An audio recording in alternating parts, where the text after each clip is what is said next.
볼지어다 그가 구름을 타고 오시리라. 각 사람의 눈이 그를 보겠고 그를 찌른 자들도 볼 것이요 땅에 있는 모든 족속이 그로 말미암아 애곡하리니 그러하리라. 아멘. 주 하나님이 이르시되 나는 알파와 오메가라. 이제도 있고 전에도 있었고 장차 올 자요 전능한 자라 하시더라. 아멘. 네, 이제 사도 요한은 편지를 받게 될 교회들에게 문안 인사를 하면서 예수 그리스도에게 영광을 올려드립니다. 사도 요한이 예수 그리스도에게 영광을 올려드리면서 찬송하는 내용을 보겠습니다. 5절 하반절에서 6절이었습니다. 자, 우리를 사랑하사 그의 피로 우리 죄에서 우리를 해방하시고 그의 아버지 하나님을 위하여 우리를 나라와 제사장으로 삼으신 그에게 영광과 능력이 세세토록 있기를 원하노라. 아멘. 자, 이 영광송은 예수님께서 우리를 사랑하심으로 행하신 일, 그리고 이미 다 완성하신 구원의 은혜를 찬송합니다. 우리를 나라, 그러니까 하나님 나라의 백성으로 삼으셨습니다. 그리고 우리를 제사장, 즉 하나님을 가까이에서 섬기는 사람들로 삼아주셨음을 고백하며 찬송을 합니다. 그리고 예수님께 영광을 올려드립니다. 자, 그렇다면은 이제 다음으로는 자연스럽게 예수님께서 앞으로 장차 행하실 일에 대한 말씀으로 이어지게 됩니다. 자, 이어지는 말씀은 7절. 자, 볼지어다. 즉 보라 하는 말씀으로 시작합니다. 볼지어라, 볼지어다. 이것은 중요한 일을 앞두고 듣는 자들의 주의를 집중하게 하는 단어입니다. 중요한 말씀을 하실 텐데 그걸 잘 듣게 하는 거죠. 네, 중요한 말씀은 바로 그가 구름을 타고 오시리라입니다. 네, 바로 이어지는 말씀은 예수 그리스도께서 이 땅에 다시 오실 것에 대한 말씀입니다. 예수 그리스도의 재림입니다. 이미 구약 성경에 예언이 되어 있고 또 예수님께서 약속하신 일입니다.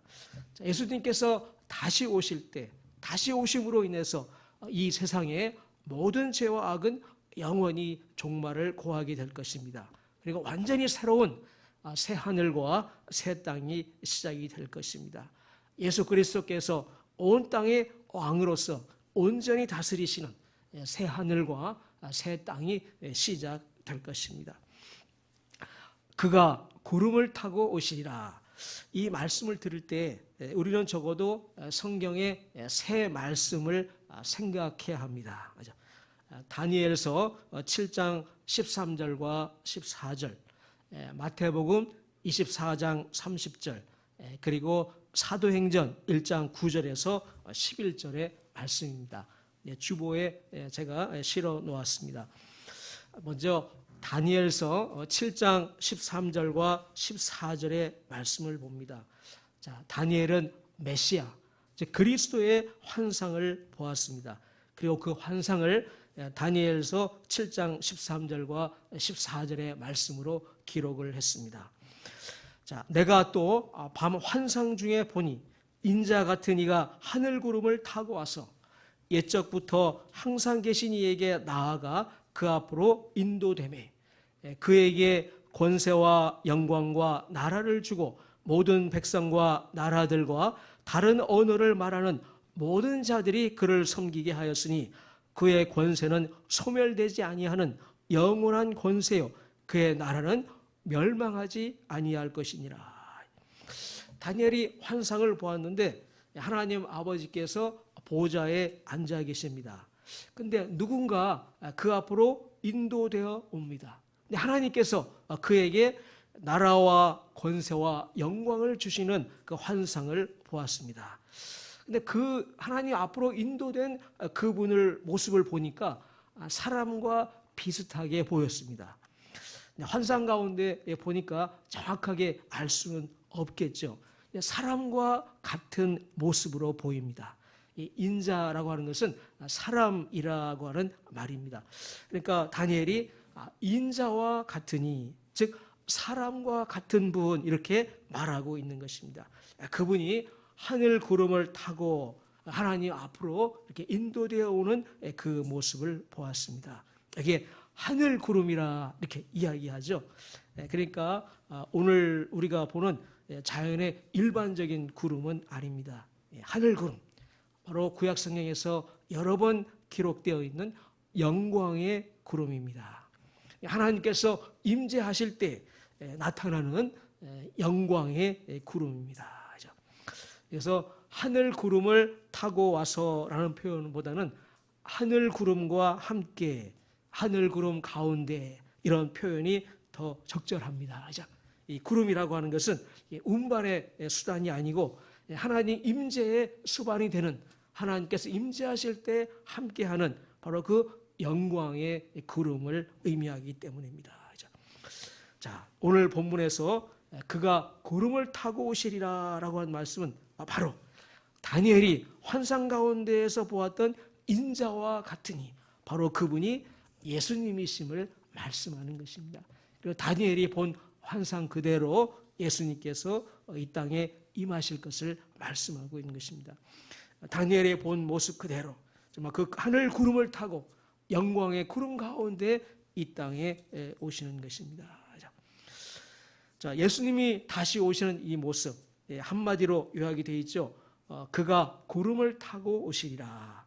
자, 이 모습은 예수님께서 처음 오실 때, 초림 때의 그 모습과는 완전히 다릅니다. 예수님께서 육신으로 이 땅에 처음 오실 때는 우리와 같은 연약한 인간의 몸으로서, 그러니까 부활 이전에 연약한 몸으로, 또 여인의 자식으로 이렇게 오셨습니다.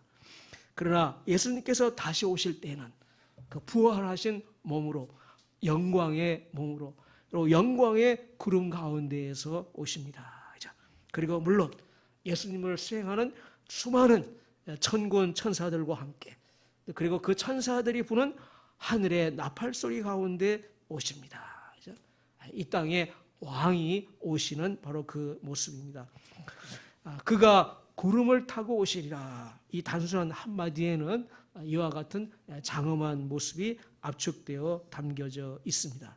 그래서 우리는 이 한마디의 말씀을 들으면서 머릿속에 그 그림을 그려볼 수 있어야 되겠습니다. 예수님께서 영광의 구름 가운데 수많은 천군 천사들을 거느리고 오시는 그 장엄한 그 모습을, 아주 감격적이며 감동적인 모습을 연상할 수 있어야 할 것입니다. 마태복음 24장 30절에서 예수님은 이와 같이 다시 오실 것을 제자들에게 말씀하셨습니다. 자, 그때 인자의 징조가 하늘에서 보이겠고 그때 땅의 모든 족속들이 통곡하며 그들이 인자가 구름을 타고 능력과 큰 영광으로 오는 것을 보리라 했습니다. 인자가 구름을 타고 능력과 큰 영광으로 오는 것을 보리라 이렇게 했죠. 그리고 사도행전 1장 9절에서 11절에서는 예수님께서 승천하실 때 천사들이 예수님께서 그와 같이 다시 오실 것을 제자들에게 예고해 주었습니다. 자, 이 말씀을 마치고 그들이 보는데 올려져 가시니 구름이 그를 가리어 보이지 않게 하더라. 올라가실 때 제자들이 자세히 하늘을 쳐다보고 있는데 흰옷 입은 두 사람이 그들 곁에 서서 이르되 갈릴리 사람들아 어찌하여 서서 하늘을 쳐다보느냐. 너희 가운데서 하늘로 올려지신 이 예수는 하늘로 가심을 본 그대로 오시리라 하였느니라.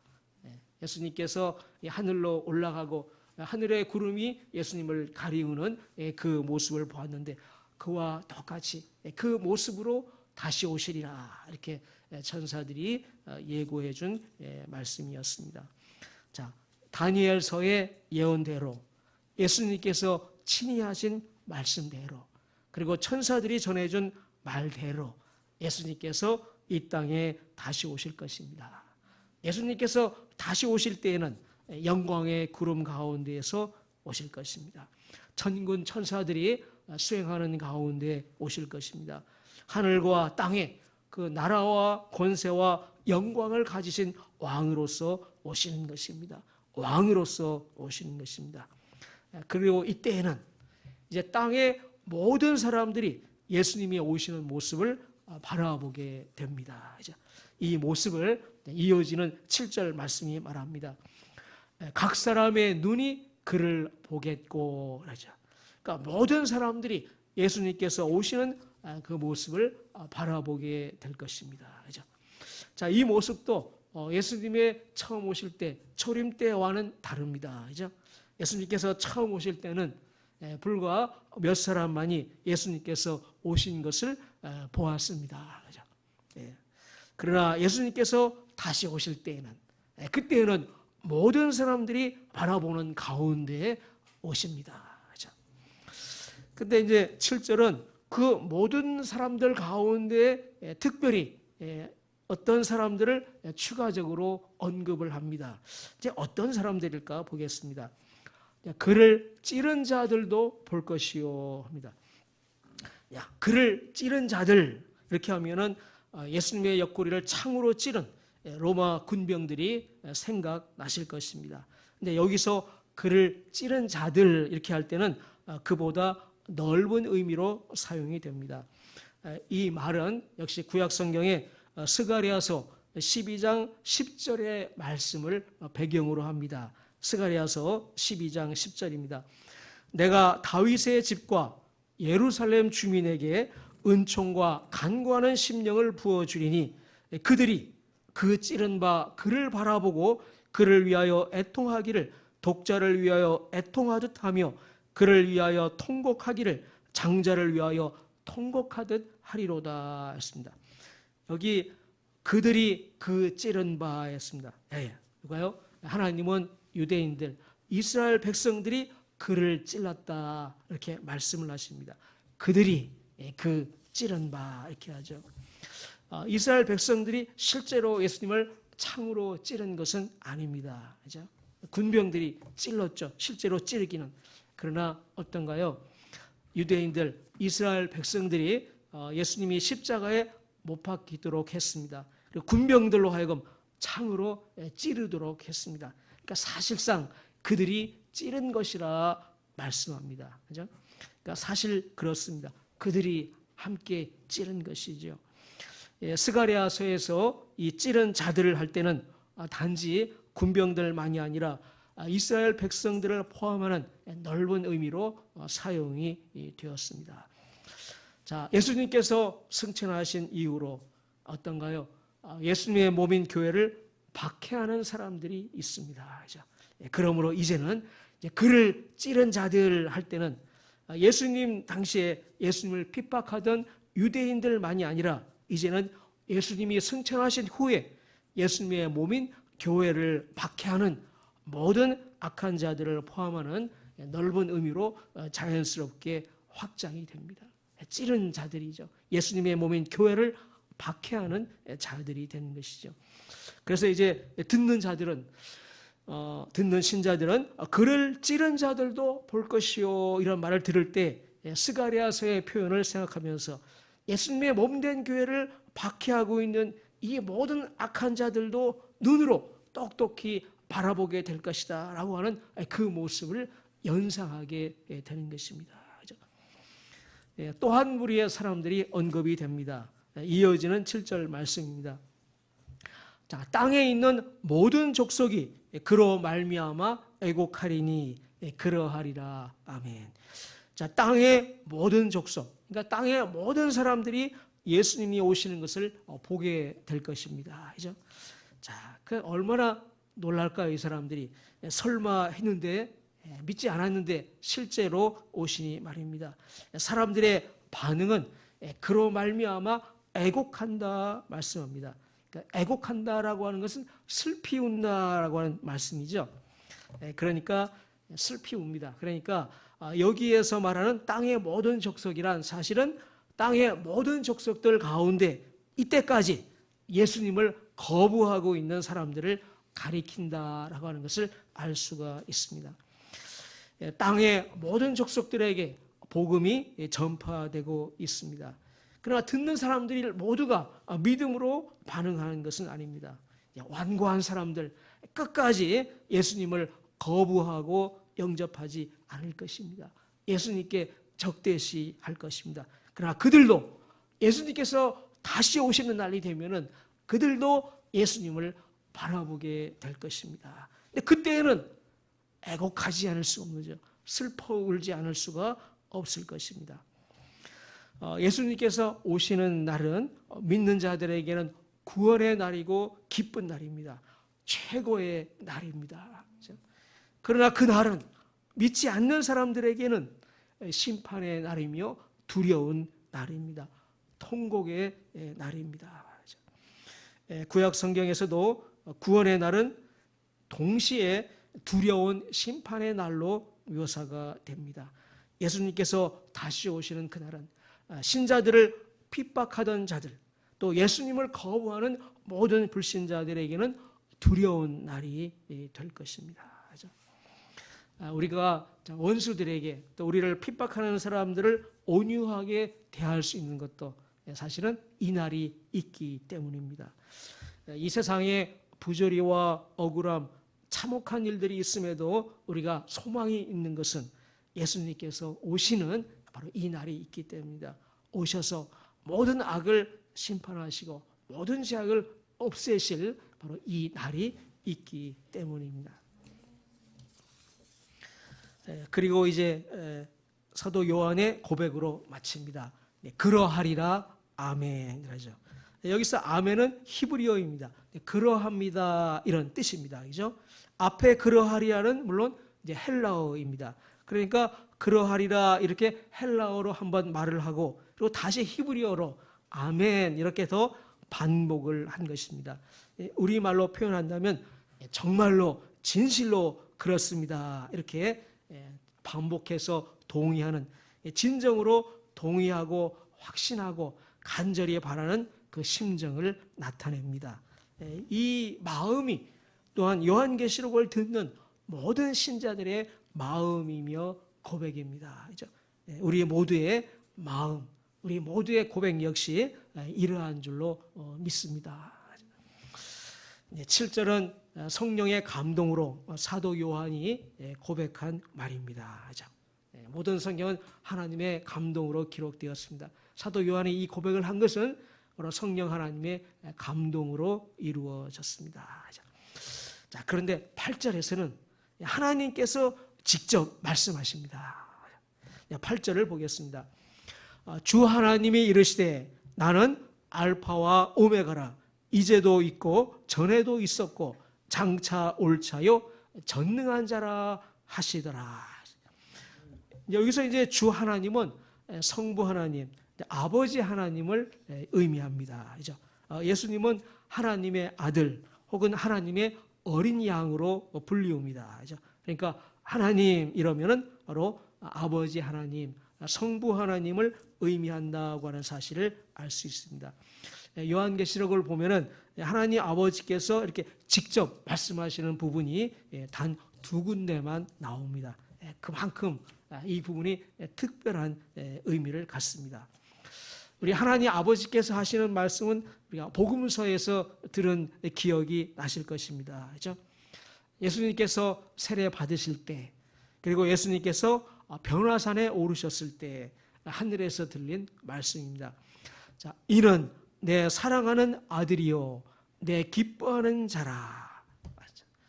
자, 이 8절에서 하나님 아버지가 다시 한번 말씀을 들려주시는데 이 아버지의 이 말씀은 바로 7절에서 한 사도 요한의 이 고백, 예수님께서 다시 오시리라고 하는 고백을 확인해 주시고 그에 대한 절대적이고도 확실한 근거를 제시해 주는 의미를 갖습니다. 그죠? 결국 7절과 8절의 주제는 같습니다. 예수 그리스도의 다시 오심, 예수 그리스도의 영광의 재림입니다. 8절에서 하나님은 하나님 자신이 누구신가 이것을 말씀합니다. 물론 당연히 성경에서 여기 처음 나오는 말씀은 아니고 이미 구약 성경에서 하신 말씀들을 다시 한번 말씀해 주시고 확인해 주십니다. 여기서 3가지로 말씀을 해 주십니다. 우리 자신들도 지금 내가 하나님을 어떠한 하나님으로 알고 있는지 다시 한번 생각하고 정리하고 확인하는 의미도 있겠습니다. 내가 하나님을 이런 분으로 지금 생각하고 있는가, 이것을 다시 한번 생각을 점검할 수가 있겠습니다. 첫째로, 하나님은 나는 알파와 오메가라 말씀하십니다. 알파는 헬라어 알파벳에서 첫 글자입니다. 그죠? 오메가는 마지막 글자입니다. 즉 시작과 마지막을 상징합니다. 하나님의 말씀은 나는 시작이요 마지막이라 말씀하시는 것과 같습니다. 시작이라고 하면은 인류의 창조를 하신 분, 인류의 시작을 하신 분을 의미하죠.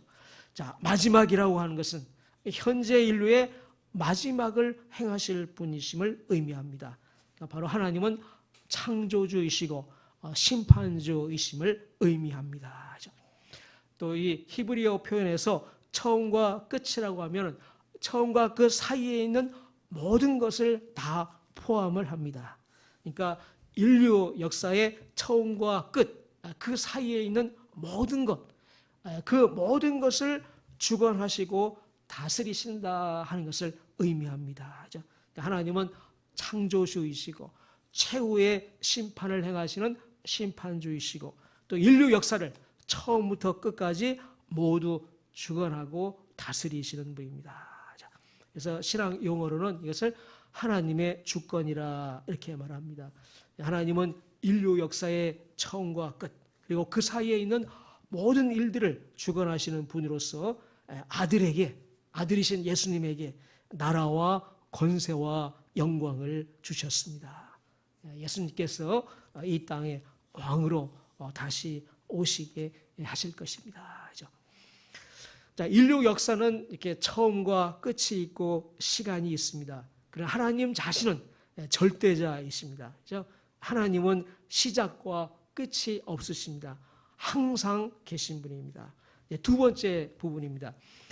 이제도 있고 전에도 있었고 장차 올 자요. 그렇죠? 시간을 인간의 편에서 구분하면 과거, 현재, 미래로 구분합니다. 그러나 하나님은 항상 계신 분이시고 시간의 제한을 받지 아니하십니다. 그래서 인간의 시간의 구분으로 표현한다면 하나님은 과거에도 계셨고 현재도 계시고 미래에도 계시는 분이라 표현하게 됩니다. 근데 여기 우리 하나님의 말씀에서 우리가 주목하는 부분은 과거를 먼저 말하지 아니하고 현재를 먼저 말씀한다라고 하는 점입니다. 4절에서 역시 그러했습니다. 4절에서 사도 요한이 하나님 아버지를 말할 때 이제도 계시고 전에도 계셨고 장차 오실이라 말했었습니다. 그러니까 현재를 먼저 말하고 있는 이유는 아무래도 신자들에게, 우리들에게 지금 하나님께서 계신다라고 하는 점을 강조하기 위해서임을 우리가 짐작할 수가 있습니다. 지금 하나님께서 계신다라고 하는 것이죠. 현실의 상황, 특별히 악인들이 이 세상 권세를 가지고 횡행하는 현실에 살다 보면은 하나님에 대한 믿음이 흔들리기 쉽습니다. 그죠? 세상 사람들도 조롱하지 않습니까? 하나님이 어디 계시냐 하고 말입니다. 그러나 분명한 사실은 하나님은 지금 계신다라고 하는 사실입니다. 그죠? 그리고 여기서 또 하나 주목하는 것은 미래에 있어서의 하나님 계심을 말씀할 때 장래에도 계실 자 이렇게 말씀하지 아니하시고 장차 올 자로 말씀하신다라고 하는 것입니다. 그러니까 미래를 말할 때 오실 것을 강조해서 말씀하고 있습니다. 이제 예수님께서 오시지만은 삼위일체의 하나님으로서 함께 오시는 것입니다. 예수님께서 이렇게 말씀하셨죠. 아버지께서 내 안에 계시고 내가 아버지 안에 있다. 이렇게 말씀을 하셨습니다. 그러니까 예수님께서 오실 때 예수님 안에서 아버지 하나님도 함께 오시는 것입니다. 자, 이제 세 번째로 하나님은 자신을 전능한 자라 말씀하십니다. 전능하신 하나님. 창세기에서 하나님께서 아브라함을 부르시고 그 아브라함에게 하나님 자신을 알려가기 시작할 때 하나님 자신은 전능한 하나님이라 알려주셨습니다. 창세기 17장 1절입니다. 아브라함이 99세 때 여호와께서 아브라함에게 나타나서 그에게 이르시되 나는 전능한 하나님이라 너는 내 앞에 행하여 완전하라. 자, 전능한 하나님이라고 하는 것은 불가능이 없으신 하나님을 의미합니다. 오로지 참되고 유일하신 하나님만이 전능한 하나님이십니다. 하나님은 아브라함을 불러서 언약을 주셨습니다. 자, 그 언약은 이제 아브라함으로 하여금 큰 민족으로 이루게 하실 것으로부터 장차는 천하 만민이 아브라함의 씨를 통해서 복을 얻게 하시리라고 하는 엄청난 약속이었습니다. 자, 아브라함 그리고 이제 아브라함의 자손으로 태어날 사람들에게는 하나님의 이 약속을 하나님이 언약의 말씀을 믿음으로 받아들여야 했던 것이죠. 하나님께서 이 언약을 다 이루실 때까지 그 믿음을 지켜야 했습니다. 그렇죠? 믿음으로 하나님께서 그 언약을 다 이루시기를 기다려야 했습니다. 그래서 하나님은 아브라함에게 하나님은 바로 전능하신 하나님이심을 경험하게 하심으로 그 믿음을 견고하게 해 주셨습니다. 자, 아브라함은 자식을 낳을 수가 없는 상황이었습니다. 그 아내가 이미 경수가 끊어져서 자식을 낳을 수 없는 그런 상황이었습니다. 하나님은 그 상황 가운데에서 아브라함 하여금 아내 사라를 통해서 자식을 낳게 해주시는 경험을 하게 해주셨습니다. 그러니까 하나님은 전능하신 하나님이라고 하는 것을 체험적으로 경험적으로 알게 해주시는 것입니다. 하나님에게는 불가능한 것이 없구나. 하나님은 말씀하시는 것을 반드시 이루시는 분이구나 하는 것을 경험으로 체험적으로 알게 해주신 것입니다. 아브라함은 그러니까 이 경험을 통해서 하나님을 믿는 믿음, 하나님의 말씀을 믿는 믿음이 더욱 견고해져서 이제 하나님을 온전히 신뢰하고 하나님의 말씀에 온전히 순종하는 데 이르게 되었습니다. 우리가 구약 성경을 보면은 이스라엘 백성들도 이 하나님의 전능하심을 경험하고 또 생각하면서 하나님을 신뢰하면서 믿음을 지켜나가도록 훈련하고 인도되는 그 모습을 우리가 보게 됩니다.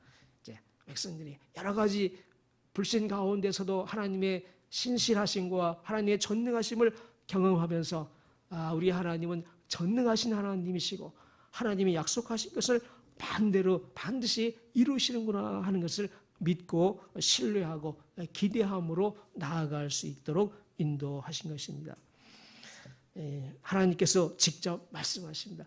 전능한 자라. 전능하신 참된 하나님으로 불가능한 게 없으십니다. 그러니까 모든 피조물 위에 계시죠. 그러니까 모든 만물을 다스리고 주관하고 계십니다. 그 전능하신 하나님께서 하나님의 아들 예수님께서 이 땅에 다시 오셔서 모든 피조물들을 다스리실 것을 말씀하시고 약속하십니다. 전능한 자라라고 하는 하나님의 이 말씀을 들을 때 우리는 하나님이 약속하신 예수님께서 다시 오시리라라고 하는 이 약속이 우리의 마음에 다시 한번 확고한 믿음으로 자리합니다. 이렇게 7절과 8절의 이 말씀을 들으면서 우리가 구약 성경에서 생각나는 부분이 있습니다. 바로 요셉이 유언을 남기는 장면입니다. 창세기 50장 24절과 25절입니다. 자, 요셉이 그의 형제들에게 이르되 나는 죽을 것이나 하나님이 당신들을 돌보시고 당신들을 이 땅에서 인도하여 내사 아브라함과 이삭과 야곱에게 맹세하신 땅에 이르게 하시리라 하고 요셉이 또 이스라엘 자손에게 맹세시켜 이르기를 하나님이 반드시 당신들을 돌보시리니 당신들은 여기서 내 해골을 메고 올라가겠다 하라 하였더라. 요셉이 죽으면서 거기에 와 있는 야곱의 자손들에게 유언을 남깁니다. 자, 오늘 나는 여기서 죽지만은 하나님께서 당신들을 돌보시고 또 당신들을 이 땅에서 인도하여 내서 하나님께서 아브라함과 이삭과 야곱에게 맹세하신 땅, 젖과 꿀이 흐르는 그 땅으로 인도하여 갈 것이라. 그때 내 해골을 메고 올라가라. 유언이라고 하는 것은 굉장히 강력한 효과가 있죠. 그죠? 유언을 받는 자손들에게는 결코 지키지 않을 수가 없는, 반드시 지켜야 하는, 기억해야 하는 그 효과를 줍니다. 근데 여기 유언에 그걸 더해서 해골을 메고 올라가라. 더 강렬한 인상을 남겼습니다. 그죠? 자, 이 요셉의 죽음으로 오랜 시간이 경과했습니다. 근데 그 기간은 아브라함의 자손으로 바로 큰 민족을 이루는, 그 자손들이 큰 민족으로 번성하는 기간이었습니다. 그런데 때가 찰수록 환란이 심해져 갔습니다. 이 백성들의 수가 번성해져 가는 것에 대한 애굽인들의 두려움과 방해가 심해져 갔습니다. 두려워해서 방해하는 것이죠. 그래서 애굽인들은 아브라함의 자손들에게 아주 힘든 노역을 부과했습니다. 근데 그래도 효과가 없자 나중에는 심지어 그 아들들을 죽이기까지 했습니다. 아주 학대가 최고조로 달한 것이죠. 이스라엘 백성들은 하나님의 약속, 또 요셉의 유언을 기억하며 부르짖어 기도했습니다. 하나님께서 백성들의 이 부르짖음을 들으셨다 말씀하십니다. 그리고 하나님께서 마침내 이 백성들을 구원하셔서 이제 모세와 여호수아를 통해서 이들을 약속의 땅으로, 젖과 꿀이 흐르는 땅으로 인도해 가셨습니다. 우리가 예수님의 부활과 승천 이후로도 비슷하게 전개되어 가는 것을 우리가 봅니다. 자, 예수님께서 다시 오시겠다 약속하신 후에 오랜 시간이 경과했습니다. 그런데 그 시간을 보니까 바로 모든 민족에게 복음이 전파되고 모든 민족이 복을 받는, 구원을 얻는 기간입니다. 그리고 이 복음이 모든 민족에게 전파되어 갈수록 신자들에게 닥치는 환난과 박해는 더욱더 심해져 갑니다. 이 구원받는 하나님의 백성들이 번성해 가는 것에 대해서 마귀가 방해하고 또 공격해 가는 것이 심해져 가는 것이죠. 신자들의 믿음을 흔들고 또 복음 전파하는 사람들을 박해하고 방해하는 것이죠. 이때 하나님의 백성들은 어떤가요?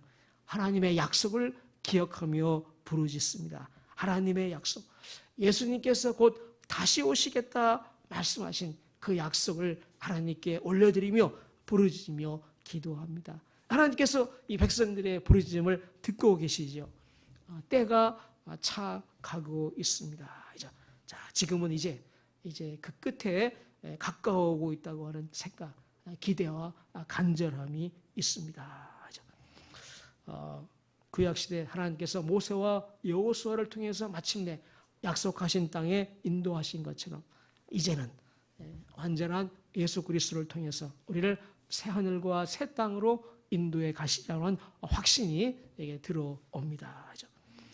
예수님께서 이 땅에 다시 오신다고 하는 것 분명하고 확고한 사실이고 하나님 아버지께서 확인하는 사실입니다. 처음과 끝이시고 항상 계시고 또 전능하신 하나님께서 말씀하시고 이루시는 일입니다. 세상의 과학과 기술이 발전해 가고 또 세상에서 하나님의 기적이 보이지 않으니까 세상 사람들은 더욱더 교만해져 가고 있습니다. 하나님의 존재를 부인하고 하나님의 교회를 조롱하고 있습니다. 그러나 분명하고 확고한 사실은 바로 하나님이 처음과 끝이시라고 하는 사실입니다. 항상 계신 분이시라는 사실입니다. 전능하신 하나님이시라고 하는 사실입니다. 전능하신 하나님께서 말씀하고 약속하신 대로 마침내 예수 그리스도께서 만유의 주권자로 또 만유의 왕으로 다시 오실 것입니다. 우리의 고백은 그러합니다. 아멘입니다. 오늘 말씀을 생각하면서 기도합니다. 우리 하나님의 하나님 되심, 그리고 하나님의 그 약속, 예수 그리스도가 다시 오심으로 만물을 새롭게 하시려고 하는 그 약속을 우리가 늘 생각하면서 또 간절히 믿음으로 기다리며 살아가도록 하나님께서 우리 모두에게 믿음의 은혜를 더욱더 부어주시도록 간구합니다. 묵상하며 기도하겠습니다.